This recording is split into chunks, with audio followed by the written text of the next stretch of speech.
are fat. We as a nation, as a world, are growing not only in population, but also in body size. According to the Center for Disease Control, over 65% of all adults in the US are clinically obese or overweight. 65%. That means 2 out of every 3 people that you meet is overweight. Due to this, there's a very public spotlight on the obesity crisis. But for me, I'm trying to understand this issue from a more scientific perspective. We all know that we are exposed to an environment full of high fat and high sugar diets every day.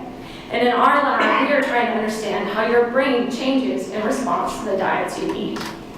There are 2 distinct brain circuits that drive food intake. This is the homeostatic and hedonic drives to eat. Homeostasis refers to the balance of energy intake and energy expenditure, or what you eat and what you burn off. Hedonic intake is pleasurable and often beyond the feeling of fullness. Think Thanksgiving dinner. You're stuffed full of delicious food and someone brings out a pie. You eat pie, not because you're hungry, but because you desire the pleasurable feeling associated with it. In understanding the etiology of obesity, my research is focused on 2 proteins expressed in the brain that have been shown to play a vital role in this response to our diet. These are the MC3R and MC4R. The energy homeostasis that I mentioned earlier is in large part controlled by the MC4R.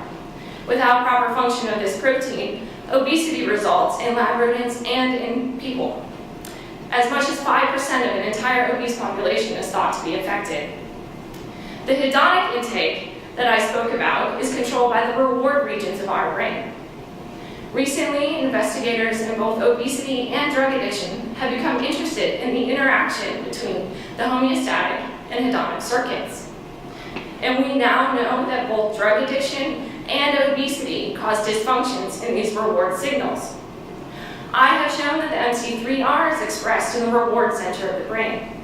By deleting the MC3R in mice, I have noted that there's an alteration in the neurotransmitter dopamine, which is the hedonic currency of the brain.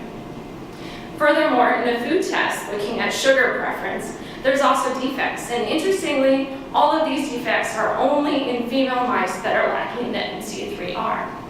This means I may have found a link between the proteins involved in energy homeostasis and those involved in hedonic intake in a sex-specific manner. Through this, we may begin to understand what makes us need food, what makes us want food, and maybe why women are so darn addicted to chocolate.